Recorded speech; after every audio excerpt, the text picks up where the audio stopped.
ঈদের আগের দিন আমাদের ডিউটি পড়ে যাবে, ঠিক আছে। আমরা ঈদের আগের দিনে লাস্ট ট্রিপ নিয়ে চিলাহাটি পর্যন্ত যাব। চিলাহাটিতে যাওয়ার পরে ওখান থেকেই আমাদের ঈদের দিন বা ঈদের পরের দিন আমাদের ছুটি হয়ে যাবে। এই 2 দিনেই ছুটি পাবো আমরা। আমাদের মূলত আসলে ছুটি নাই নাই বলতেই চলে। ঈদের দিন মানে ঈদের আগের দিন আমরা বাড়িতে যাব, মানে হচ্ছে কি যে নামাজ এমন সময় আছে নামাজও না পাইতে পারি, যে কোনো রাস্তাঘাটে দুর্ঘটনা হতেই পারে। শিডিউল বিপর্যয় হলে আমাদের হয়তো বা ঈদের নামাজটাও পড়া হবে না, এমনও হতে পারে। এটা আলাদা একটা অনুভূতি। এখন মানুষের জন্য আমরা শ্রম দিতেছি, হতেই আলাদা একটা অনুভূতি হতেই পারে। হ্যাঁ বলে তো অবশ্যই, আত্মীয় স্বজন বন্ধু বান্ধব আছে, মা বাবা আছে, কবে আসতেছিস বাড়ি, কবে আসতেছিস।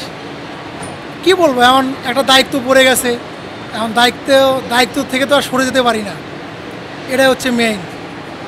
এখন আত্মীয় স্বজনের দিকেও দেখতে হয়, আবার দায়িত্ব আছে, দায়িত্ব পালন করতে হয়। এজন্যই আর কি কি লাগা তো অবশ্যই কাজ করবে। এখানে একটা আত্মীয় স্বজনের সাথে ঈদ করা একটা অন্যরকম ব্যাপার।